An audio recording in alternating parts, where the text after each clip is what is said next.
どうも、ケイスケです。なんかちょっと今日僕全体的にやる気が出なくて、なんか仕事に身が入らない日なんですけども、そういう日は逆に YouTube 撮るって聞いてます。で、今自分が一番言いたいことというか、なんかカメラとかね、普段から使ってて、なんか言いたくて伝えたいことないかなとか、なんかぼんやり思ったんですけども、そういえば最近めちゃくちゃハマってるレンズがあるんですよ。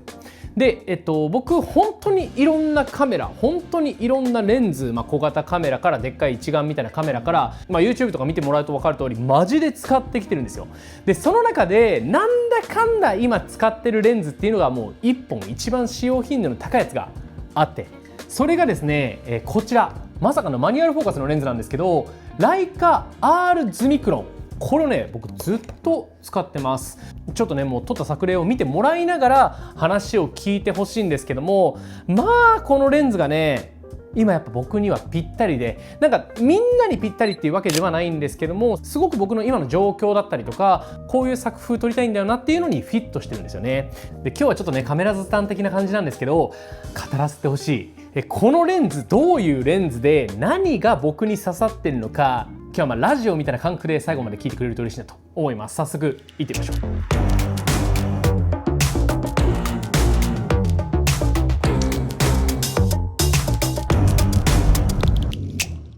はい、ということで今日はレンズのお話なんですけども、まず僕が使っているこのレンズですね、ライカ R レンズというものになっています。ライカっていうと、僕が持ってるライカ Q2 っていうコンデジね、レンズと本体一体型のカメラがあるんですけども、それ以外にもライカ M っていうのが一番王道であるんですよ。なんですが、結構前ですね、何年前かちょっと僕も詳しくは知らないんだけど、ライカってライカ R カメラっていうのがあったんですよね。ライカ R、僕が持ってるのはライカ R7 とか持ってるんですけども、それはフィルムカメラで、大きくライカ M シリーズ、ライカ R シリーズあって、何が違うのっていうと、ライカ M っていうのはファインダーがこの真ん中ではなくちょっと横にずれたレンジファインダーのタイプなんですよね。に対してライカ R っていうのはこういう一眼レフタイプの形をしているカメラなんですよね。なのでちょっと持ってくるか。はい、こちらがライカ R7 です。僕の愛用してるやつですね。これはフィルムの一眼レフですね。ちょっと他の一眼カメラと比べると若干丸っこいというか、そういう可愛らしさがあります。でこのライカの一眼レフ、ライカ R シリーズのカメラにつけるように開発されているのがこのライカ R レンズってやつなんですよ。なんですがこのライカ R レンズのいいところがあって、あんまり人気ないんですよ。というかライカっていうとやっぱ M 型の方が人気があって、ライカ R 系のカメラないしレンズってめちゃくちゃ人気ないんですよね。てかそもそもそんなに売れてないから、人気がないってことは値段安いんですよ。ライカの M マウントのレンズってめっちゃ高いじゃないですか。例えば、50mmF2 同じスペックのズミクロンのレンズだって多分20万円ぐらいするんですよ。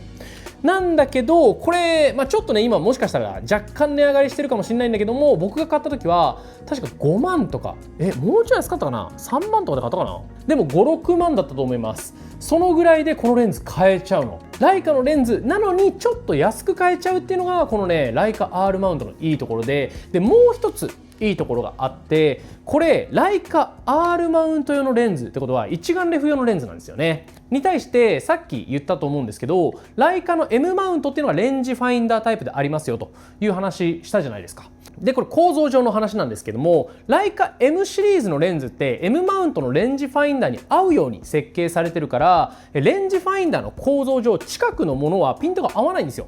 だからレンズも小型なんだけども近くのものにはピントが合わせられないような形になってます。要は最短撮影距離っていうもの、どこまで寄れるかっていう指標があんまり寄れないのが M 型レンズのね、大きな1個の特徴だったりするんですけども、対してこの R マウントのレンズっていうのはやっぱ一眼レフ用に設計されてるから結構寄れるんですよね。このね R マウントのレンズも 0.5 メートルくらいまで近くに寄れます。例えばよいしょ、最短にしたらこのぐらいだとピントが合うという感じです。このぐらいの距離なので、テーブルの料理とか取ろうとしてもなんとか取れちゃうよっていうぐらい近くに寄れるっていうのは嬉しいですよね。 50mm なのに。R マウントのレンズすごくいいのはやっぱその2つで、近くに寄れるっていうところと、あとは値段が比較的安いよというので、非常に使いやすい。でじゃあ僕がなんでハマってるのかっていう話なんですけども、いや本当にざっくりな話で申し訳ないんですけど、めちゃくちゃちょうどいいんですよ。僕カメラ始めたのが多分20歳とか22とかなので、そっからまあ大体10年ちょっと経ってるんですよ。でよ、最初はやっぱ F1.4 最高、背景ぼかすの最高、オートフォーカスめっちゃ厳しく機能いいやんみたいな、そんな感じだったんですよね。やっぱカメラが進化していくにつれて楽しいし、いろんな表現ができるの嬉しいっていう話でもあったんですけども、やっぱね、いろんなカメラレンズに触れてきて、画質がいいだけって結構つまんないなと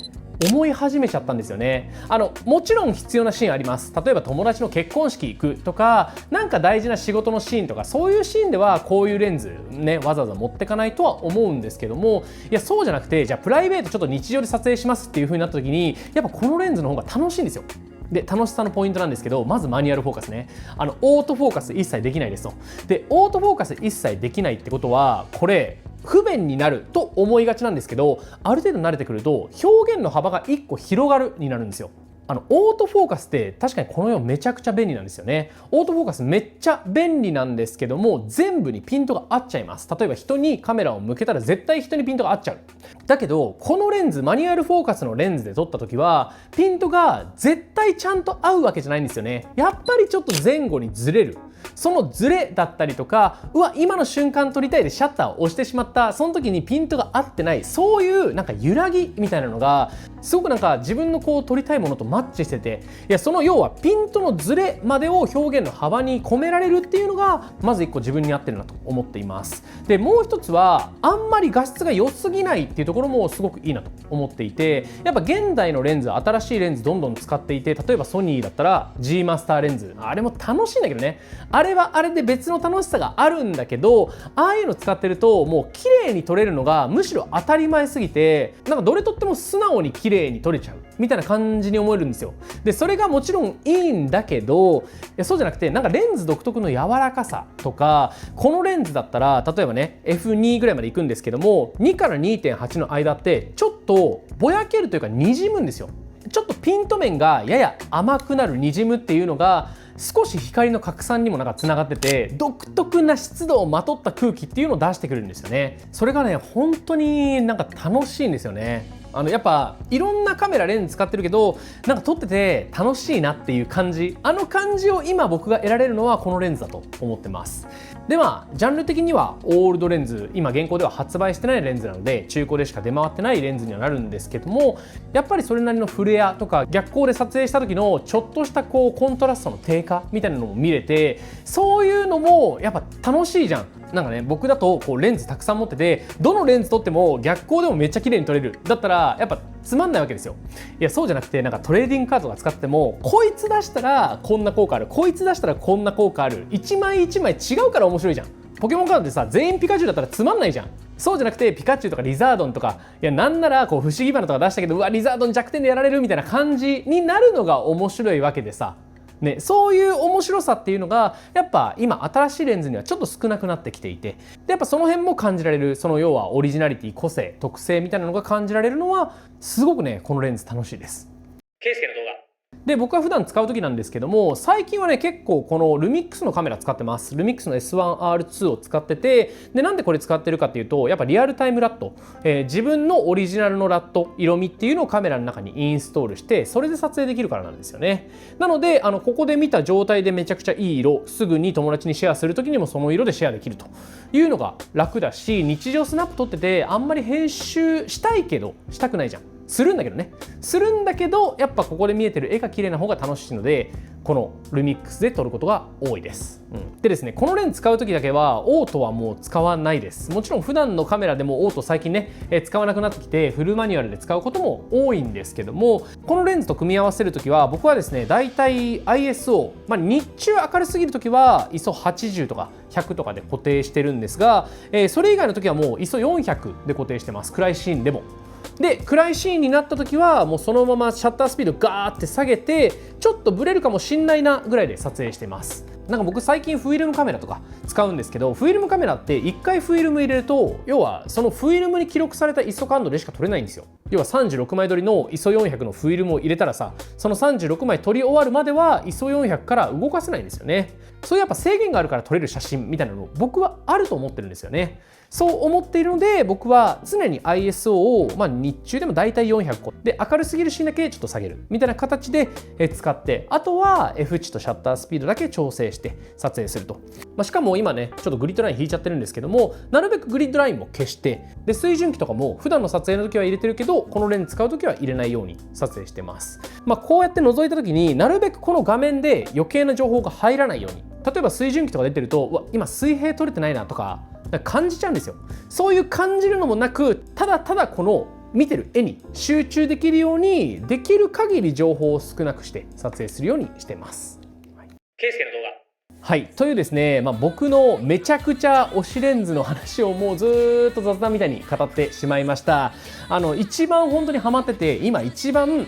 もう持ち出しているレンズです。僕はやっぱりこの 50mm の単焦点っていうのがすごくハマってて、表現の幅も広いと思うし、なんか望遠すぎないし広角すぎないし、いろんなシーン撮れるし、空気も込めることができるし、僕は本当に大好きな焦点距離です。これからもねこのレンズ使っていこうと思いますので、ぜひねこのレンズ気になるなという方は中古のカメラ屋さんとかそういうところでちょっとね探してみていただけると嬉しいなと思います。でもちろんですね、今回僕が使っているレンズっていうのは全員におすすめできるレンズではないです。例えば今カメラを始めたっていう人がこのレンズ買って、うおめっちゃいい写真撮れるとなるかと思うと、いやオートフォーカスがついてる方がいいだろうとか、なんならISO感度とかもオートの方がいいだろうとか、そういう話になる。なんならISO感度もオートの方がいいだろうとか、そういう話になると思うんですけども、ちょっと自分の今のレンズに飽きてきたなとか、そういうのがあったらぜひね通ってみてくれると嬉しいなと思います。皆さんのなんかこのレンズ僕ハマってんすよねっていう、もちろんオールドレンズだけじゃなくてオートフォーカスのレンズでもいいんだけど、いやこのレンズで撮ってるとやっぱ楽しいんですよねみたいなのがあれば、ぜひねコメントでいただけると、ちょっと良さそうだなみたいな感じで買っちゃうかもしれないので、ぜひ教えていただけると嬉しいなと思います。ということで今回の動画はこの辺にしたいと思います。今回の動画がいいと思ってくれた方は高評価ボタン、チャンネル登録もぜひよろしくお願いします。それでは次の動画でお会いしましょう。バイバイ。